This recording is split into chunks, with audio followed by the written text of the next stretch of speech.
नमस्कार. अत्यंत पौष्टिक अशी शेंगदाण्याची पोळी मी तुम्हाला आज दाखवणार आहे. तर त्यासाठी अर्धा कप शेंगदाणे मी भाजून मिक्सरला त्याचा कूट करून घेतलेला आहे. त्याचबरोबर पाव कप मी त्यात गूळ टाकून तेही मिक्सरला फिरून घेतलेले आणि हे जे मिश्रण आहे ते मी एका डिशमध्ये काढून घेतलेले.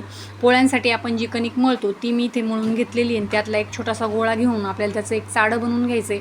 त्यात आपलं हे गूळ शेंगदाण्याचं मिश्रण आपण भरून घ्यायचं आहे. गूळ आणि शेंगदाणे आपल्या शरीरातील हिमोग्लोबिनचं प्रमाण वाढवण्यास मदत करतात. त्याचबरोबर शेंगदाणे आपली ब्लड शुगर लेवल त्याचबरोबर ब्लड प्रेशर कंट्रोल ठेवण्याचंही काम ते करतात. तर ही अत्यंत पौष्टिक अशी पोळी बनवायला अतिशय सोपी आहे. अशा पद्धतीने लाटून मी ती आता भाजून घेणार आहे. साजूक तूप टाकून आपल्याला ती दोन्ही साईडने खरपूस अशी भाजून घ्यायची.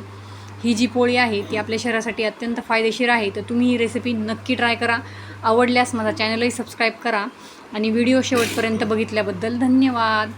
आता ही दोन्ही साईडने खरपूस अशी भाजून तयार आहे. रेसिपी तुम्ही नक्की ट्राय करा.